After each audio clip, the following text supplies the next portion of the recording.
Well, yeah, it's like they want to just pigeonhole all of us into this group of conspiracy nutbags when we're not really debating things that are related to UFOs bringing down the towers or Building 7 or the Pentagon, right? And so it's just, it just feels like,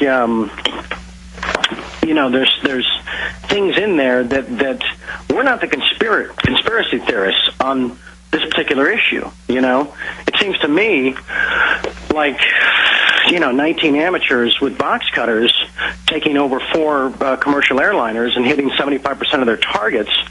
That feels like a conspiracy theory. Well, I tell you, back in 2001, everybody admits that cell phones didn't work over 3,000 feet. How were they working at 33,000, 32,000 feet? How did Al-Qaeda make NORAD stand down? Did Al-Qaeda call Mayor Willie Brown of San Francisco, as the Chronicle reported, and say, don't fly to New York? No, the White House did. Did Al-Qaeda call Salman Rushdie and say, don't fly to New York on September 11th? No, the Times of London reported that the White House did. Did Al-Qaeda run drills, CIA and Pentagon drills on the morning of 9/11 of hijacked jets hitting those exact same targets at those exact same times, and then drills the day before and drills 2 weeks before?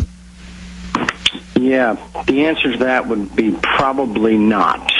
But no, it's just the more you look at stuff, especially specific incidents, specific events in or around the fateful day, it just raises a lot of questions. There's a lot of questions, and I know that a couple of years ago it was, severely unpopular to discuss any of this. But it sort of feels like, just in my research and in the people that I talk to and in and around my circles, it seems like the worm is turning. Because you start talking about this, even with conservative Republicans, and they can't really debate away some of the most obvious facts on that day. Let me ask my radio producer a question. Did you find that clip of Dan Rather? Let me just roll this little 30-second clip, because this is what Dan Rather thought about 20 seconds after Building 7 collapsed. They backed the tape up and played it, and this is what he said live. Go ahead and roll it. And again, what you're seeing are high shots. Now, here we're going to show you a videotape of the collapse itself. Describe that. Now we go to videotape, the collapse of this building. It's amazing. Amazing, incredible, pick your word. For the third time today, it's reminiscent of those pictures we've all seen too much on television before, when a building was deliberately destroyed by well-placed dynamite to knock it down. All right, so there's Dan Rather, and that's what I thought that morning. That's what engineers, the heads of engineering colleges, that's what a lot of people said. Charlie, what did you think on that morning? Well, where do we start? I was up early, actually, and we were going to do a pre-shoot on Spin City, the show I used to do.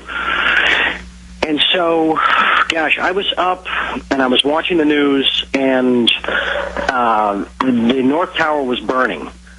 And so, the world was focused on what I guess they were assuming to be pilot error, right, or some tragedy nobody could really explain. And so I saw the South Tower hit live. That famous wide shot where it disappears behind the building, and then we see the tremendous fireball, and